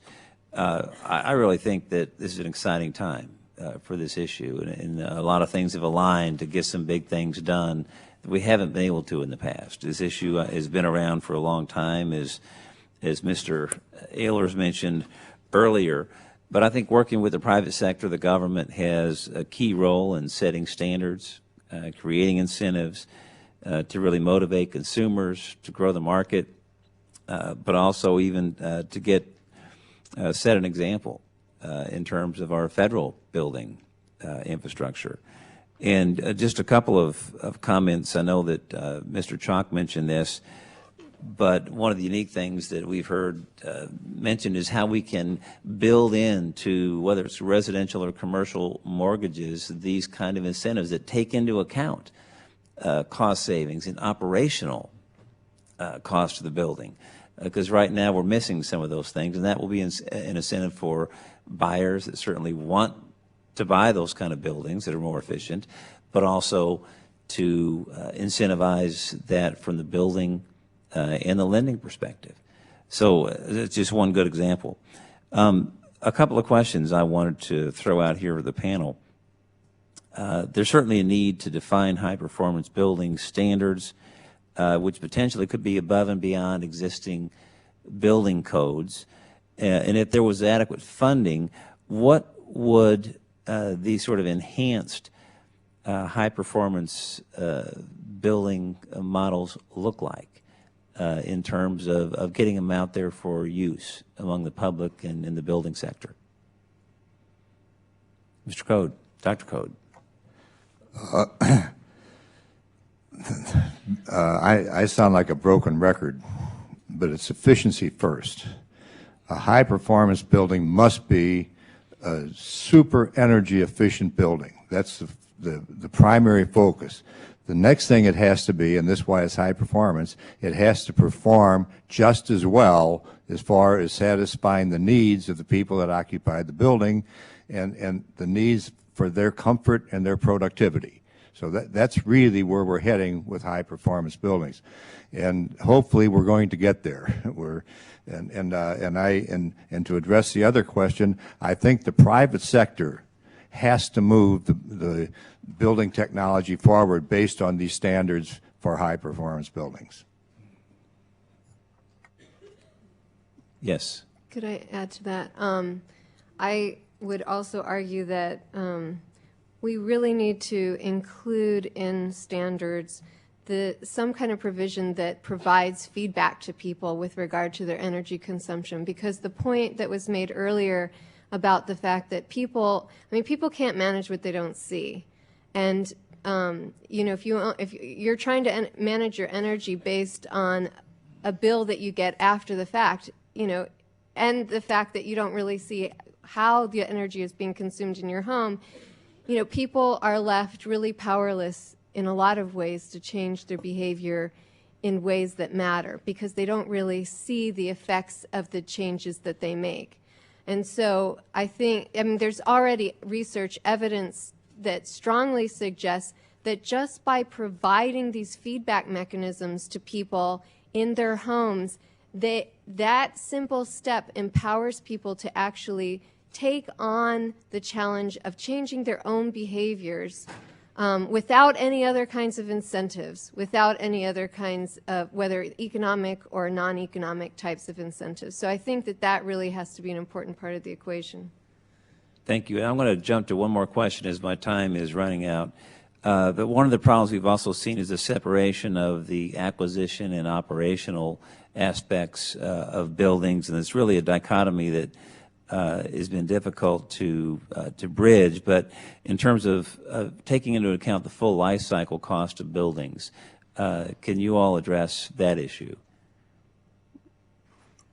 How we can better take into account the full life cycle of buildings? If I may, so just a couple of statistics. First of all, most modern commercial buildings today, more than 80% of the energy and carbon associated with those buildings are in operation. They are not first costs on the building. So sort of wrap some of the comments that were made here today. We think there's a very important role that's needed in establishing labeling mechanisms. I'm talking about commercial buildings now as opposed to residential buildings, sort of uniform labeling mechanisms that allow people to know how buildings operate, not just as designed, but over the life of those buildings. So whether those are periodic auditing programs that take into account real performance on buildings, people who are buying space in new buildings need to know how those buildings are functioning, not as they were designed 10 years ago, but as they function today. And so we think there is a very strong role for setting those kind of labeling standards. In terms of regulating performance, I'd offer you one statistic that in the United States over 100 years, we have accepted certain codes and capabilities that make our buildings safe, sprinkling systems, fire detection systems. Estimates are that those add about 4% total to the cost of buildings over what we have developed over time. The numbers we are talking about here for making buildings 70, 80% efficient likely add numbers of 8 to 10%. So it's a comparable scale to achieve a national strategy of reducing energy, comparable to what we accept as a cost that our buildings should bear in the marketplace over time. So we're talking about numbers that are appropriate and conceivable in the kind of challenges and trade-offs we've already made for something as important as the energy security of this country.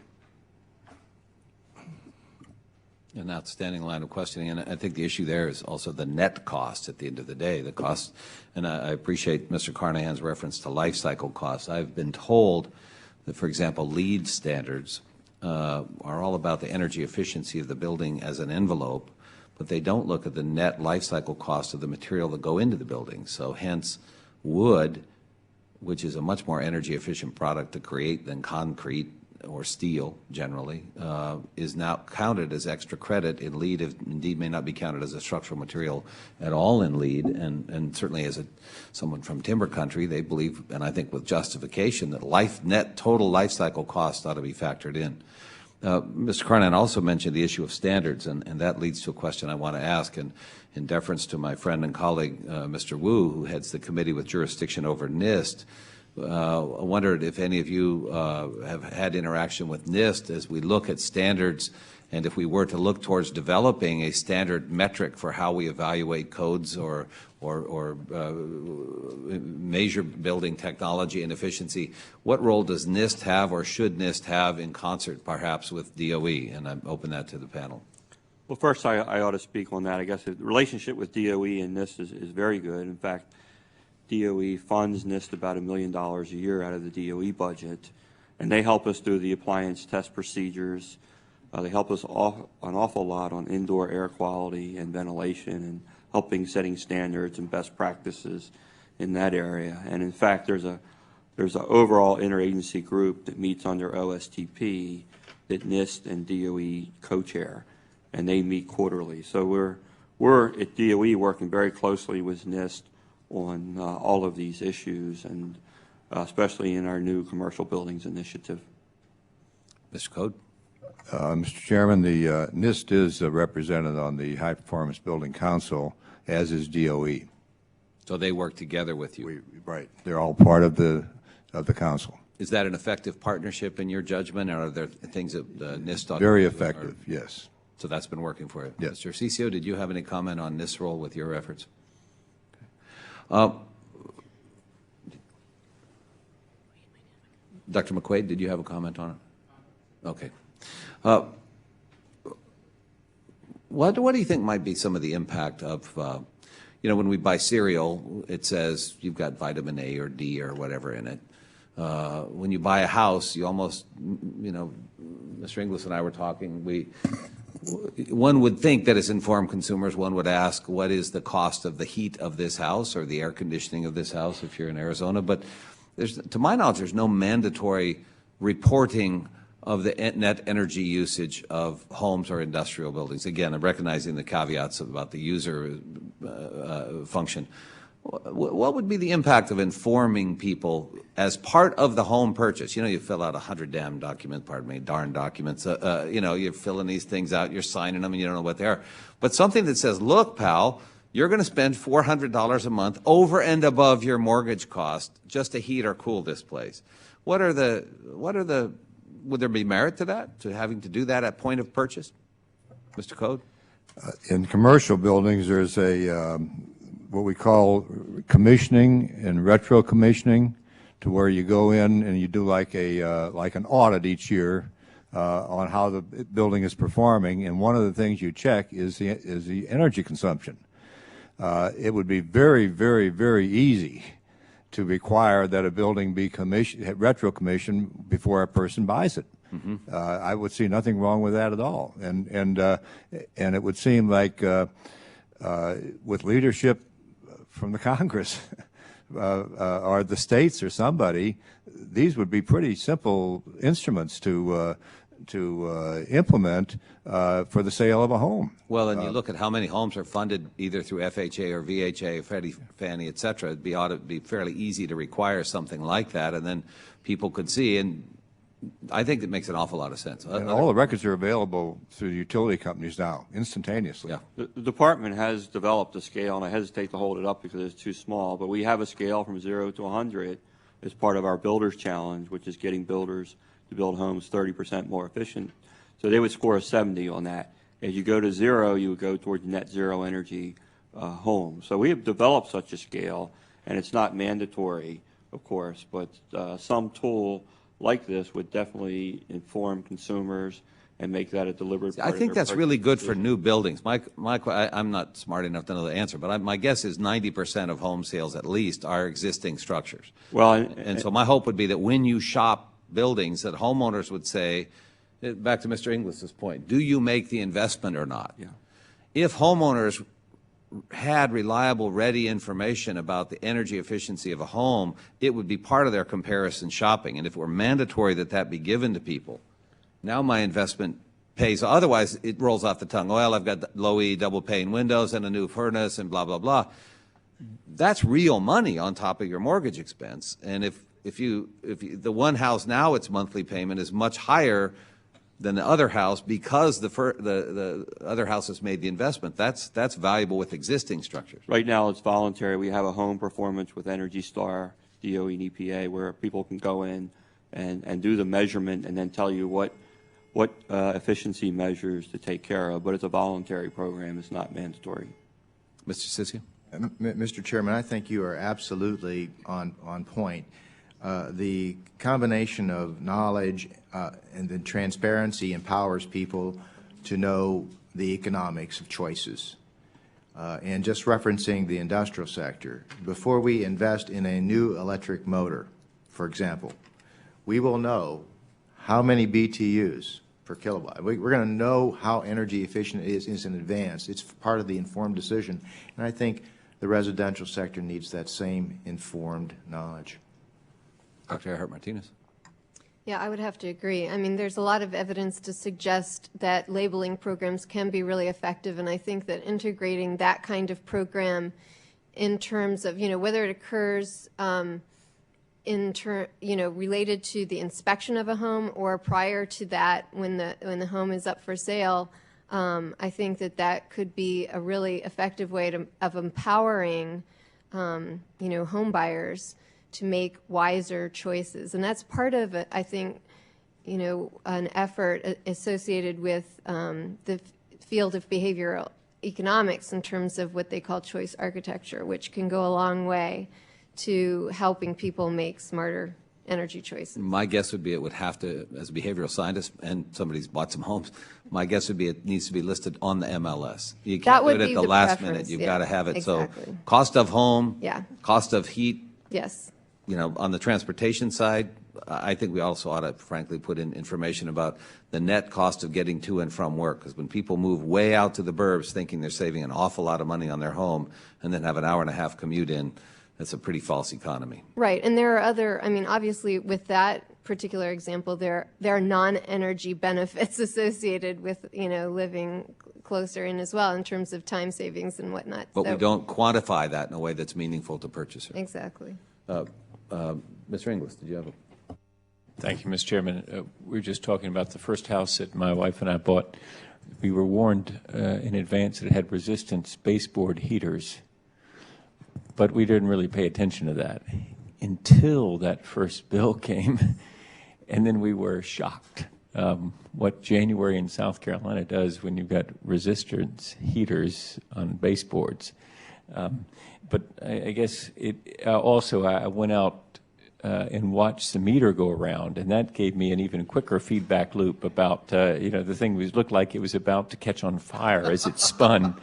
And so I'm calling out to Mary Ann, turn on the heat, turn on the heat. We're about to have a fire, about to have a fire out here on the meter. Things going out of control. The question, I think, for us in a lot of these kind of initiatives is who does what? My view is that balancing the budget is a lot about answering that question, who does what?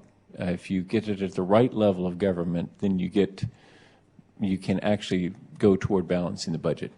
And in this case, the question is, these great ideas we're talking about here that really do sound pretty exciting to me, are they best done at the federal level, or are they best done through model codes that then are adopted by, say, Greenville and Spartanburg County, South Carolina, and enforced at Greenville and Spartanburg level? What do y'all think about that? Well, the department, I think one of the assets that it has is the R&D, the national laboratories. I think the proper federal role is to sponsor a lot of the R&D, and we're seeing that R&D, the fruits of that labor, creep into the building codes. And to address the earlier comments, through the Recovery Act, $3.1 billion was available to states for the state energy program. But to receive that money, governors of the states had to pledge to the secretary that they would adopt the 2007 commercial code and the 2006 residential code in order to receive that money. So even though the standards are voluntary, I think we're seeing mechanisms to incentivize folks for adopting those. And a lot of our R&D, the successes there actually creep into the code and then hit the local level. So I think you're seeing a lot of that. And I think that's been pretty effective working with the code organizations. Yeah. Mr. Coad, do you want to address that? The voluntary consensus standards are pretty powerful devices, and virtually all the states that have a building code have picked up ASHRAE Standard 90 for commercial buildings, and they also have a standard for residential buildings that's being promulgated. I think my personal feeling is that the proper role of the federal government is in leadership and education and incentivizing the states to do these things rather than having other departments of the federal government getting involved in something that really are local issues. But the consensus standards are out there, and they're getting better all the time. And now we're starting to have other kind of activities like doing so much better than the standard, because the standards aren't really as far as you can go, and we can do better than the standard. So that's a lot of incentive in that direction. So they're being pretty effective on that. But it's just that we haven't gotten real serious about it throughout the country. We need better leadership, I think, or more leadership to realize that this is a big problem. The politics of the local politics are often driven by builders whose primary, I don't want to overgeneralize, is very cost conscious and have a history, I should say, of resisting any costs, including energy efficiency costs.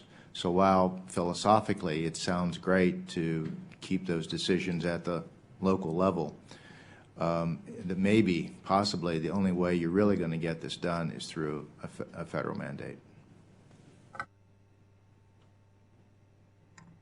I would have to agree with that sentiment, although also provide the possibility of having a federal government standard, but also having a federal government program that would provide incentives to states and perhaps localities to exceed those standards. So to provide other means of encouraging that kind of behavior at the local and state level. I would just add, maybe slightly off the subject, in addition to the leadership role that we talked about before, there is a leadership role in the set of buildings that are managed by the government, so the GSA portfolio and the DOD portfolio, and conversation about local versus national standards, being out in front with energy efficient performance in federal buildings, I think is a leadership role that the government has to take as a way to demonstrate the seriousness of the issue to people. Very, very helpful. Thank you, Mr. Chairman. Excellent. We have about 6 more minutes left, so I'm going to ask our colleagues to be brief. Mr. Tonko has a question, and then Mr. Carnahan. I couldn't agree more with the sentiments about having a federal focus on a comprehensive energy plan. If we're going to pick and choose here, we'll never accomplish the numbers we need. I would hope that at the local level we would have the information squad that would allow people to understand just what their actions mean and the actions they can take. The only line of questioning I wanted to pursue that I didn't have time for earlier was on this whole buildings agenda. How is it that the federal government occupies a building that's energy inefficient? Was that building built by the federal government, or is it just rented space? The one in Arizona that my colleague was mentioning? That was built by the federal government. So how is it that we don't have the coordination at a federal level to even do our own infrastructure energy efficient-wise? I can't answer that. Who can?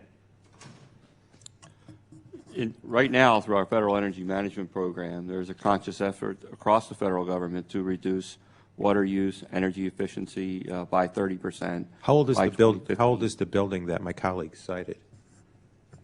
It's a reasonably new building. So how is it that probably in the last 10 years? How is it in the midst of an energy crisis we allowed a building like that to be built? I would ask that question too. So we can start right at home with our own buildings, and certainly if we're providing federal funds for any building construction, private sector and in public, shouldn't we have an energy code maintenance, a requirement? And can we put in some sort of, outside the public realm, where there's no public dollars, can we put some sort of incentive in that addresses your mortgage or whatever, just for being energy efficient? It seems as though there's aggressive actions that can be taken, and there are commissions of negligence in recent past history that need to be addressed by federal policy.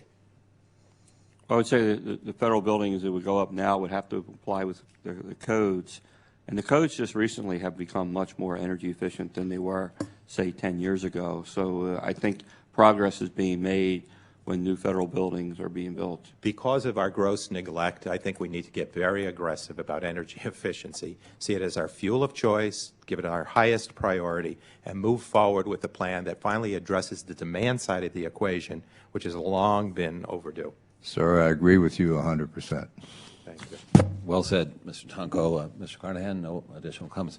I think the take-home from this needs to be, many industries have made a real effort in terms of marketing basic numbers.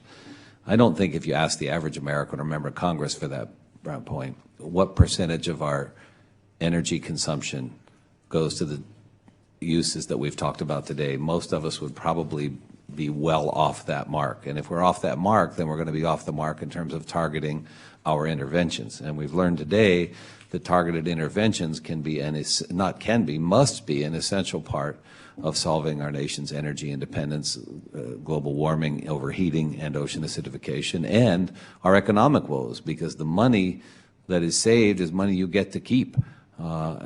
So I applaud our witnesses for a very stimulating and most informative discussion. I wish every American could have tuned into this, and all of our colleagues as well. I thank my colleagues and friends on the panel. Mr. Carnahan wanted a final remark, and I recognize Mr. Carnahan. Just one brief comment. I want to thank Chairman Beard for his leadership on this issue, and it's been one of my personal missions to be sure that when somebody gets up and talks about energy policy in this country, they don't leave out high-performance buildings, because I bet 3/4 of the people I see stand up and talk about our energy policy and what we need to do as a country don't even mention it. So we have to be sure this is involved in this national conversation, and I thank all the panel for what you're doing to make that happen. Thank you. Excellent point, Mr. Carnahan, and I applaud your leadership. We talk about carbon sequestration and electronic vehicles and fusion energy, et cetera, and making our businesses and homes more efficient, maybe a whole lot more efficient and affordable in the shorter term, and I applaud your leadership. With that, the hearing stands adjourned. I thank our panelists and witnesses. Excellent testimony, and my colleagues. I have to always say the record will remain open for 2 weeks for additional statements for the members and for answers to any follow-up questions the subcommittee may ask of the witnesses. Witnesses are excused. Thank you. Thank you, Mr. Chairman.